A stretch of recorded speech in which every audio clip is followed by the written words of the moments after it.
This is CROSSBLOGXTV. Don't forget to subscribe, like and share. Baba Wole to the two àṣírí ńlá o. Baba Rogodimo wọ́n ti tú àṣírí ńlá nípa gbogbo nǹkan tó máa ṣẹlẹ̀ ní ìjọba Nàìjíríà. Wọ́n ní wọ́n rí pé àwọn ọba kan pé wọ́n máa jí ọba gbé o. Wọ́n ní wọ́n máa jí ọba gbé. Baba Ile ti sọ wọ́n ní ìjọ APC gan wọ́n ní ó máa forí ṣọpọ́n. Wọ́n dẹ̀ tún fi ohun ìkìlọ̀ tó lágbára ránṣẹ́ sí Sunday Igboho. Wọ́n ní kí Sunday Igboho kó máa ṣọ́ra gidigidi gan. Wọ́n ní Ọlọ́run máa lò ó ṣùgbọ́n àwọn tó ń tẹ̀lé wọ́n ní àtáàkì tó ṣẹlẹ̀ sí yẹn ó lọ́wọ́ ara lé nínú. Wọ́n ní àwọn tó ń tẹ̀lé kó gba fóònù lọ́wọ́ wọn kò ń ṣe kán máa rìkọ́ọ̀dù gbogbo nǹkan tó ń ṣe. Wọ́n ní kán tọ́jú ẹ̀ tán bá parí ẹ̀ tán mídíà yẹn ni kó ṣe post ẹ wò ẹ wá nǹkan fìdílé nǹkan ẹ̀já àjọgbọ́ ẹ̀kùnrin rẹ̀ prọfẹ́sì bàbá yìí tú àwọn àṣírí ńlá because wọ́n sọ pé ìṣẹ̀lẹ̀ kan tún máa ṣẹlẹ̀ ní ojú òpópónà ńlá. Wọ́n ní kan ṣọ́ra gidigidi gan ni o ẹ̀já àjọgbọ́ ohun tí bàbá yìí sọ kẹ́yìn náà kẹ́ máa fi opinion yìí sínú comment. So you are important. Listen to what I want to say is very important. Agbára Ọlọ́run ṣì ń rìn. The power of God is still in movement. Nínú ìran yẹn. In that vision, Mo rí i tó dá mi lójú. I saw it surely. Mo rí i. I saw it. Kẹjá gbàdúrà. And let us pray Fún àwọn ọba tí ìtẹ́ wọn ṣòfò. for the kings that their throne is empty. Ìtẹ́ wọn ṣòfò. Their throne is empty. Ikú wọn ṣe ikú ìrọ̀rùn. It's not an easy death. Ikú wọn ò ṣe ikú ìrọ̀rùn. Their death is not an easy death. Nílẹ̀ Yorùbá. In Yorubaland, Ìyẹn lọ bẹ́ẹ̀. that one aside, Mo tún rí pé wọ́n kidnap wọ́n gbé ọba mìíràn nínú wọn. I also saw that they kidnap another king among them. Wọ́n gbé. They kidnap him. Gbé tán dẹ̀ gbé yẹn. As they kidnap him, Ó bà nǹkan jẹ́ o. he's destroyed a lot of Ó things. trigger ogun It triggered war nílẹ̀ Yorùbá. in Yorubaland. Bẹ́ẹ̀ ni mo sọ fún yín. I'm telling the truth. Number 2, 3. The third one, Mo rí ọba kan tó sick àìsàn yẹn pọ̀ tó ń gbé travel. I saw a king that became sick, that his sickness was terrible, that they took him abroad. Tí wọ́n wá ń wá ìrúbọ fún They're looking for sacrifice for him, láti gbà. to deliver him. Ẹ bójútó àlàáfíà yín o. Take care of your Àìsàn yẹn health. ó ní í ṣe pẹ̀lú àìsàn inú ara. That sickness has something to do with inside of the body. Wọ́n ṣàṣọba yẹn ni o. They cast a spell on the king. Ẹlẹ́ẹ̀kẹta. The third one, Olúwa ní ká ẹ̀yin tí ẹ bá jẹ́ security. those of you that are security men, Ẹ bójútó àwọn òpópó-ọ̀nà ńláńlá. take care of those highways. Ẹ bójútó Take care of it. àwọn ọ̀nà ńláńlá. Those highways. Olúwa ní kẹ́ The bójútó Lord said you should take care of it. àwọn ọ̀nà ńláńlá. Those highways.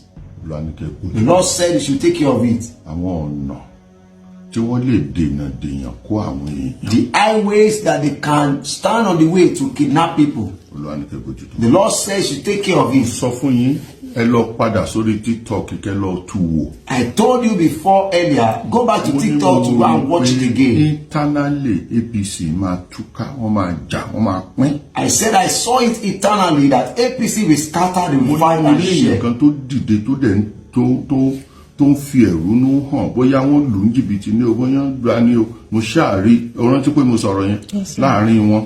I said I saw someone that rose up that was lamenting and is making them to scatter among Mo ní them. mo rí ìran I said I saw a vision pé ADC máa ní problem. that ADC will have problem. Mo ní mo rí ìran I yẹn. said I saw the Mo ní vision. mo rí ìran I said I saw the pé vision NDC náà máa mì jìgìjì. that NDC also will shake. Election yẹn máa le o. This election will be so strong. Mo dẹ̀ rí ìran And I also saw pé a àwọn vision èèyàn kóra wọn jọ ní ìsọ̀. that people gather themselves in part. Ẹ gbọ́ Listen, àwọn èèyàn máa gbowó people will receive money. wọn ní dìbò. They will not vote.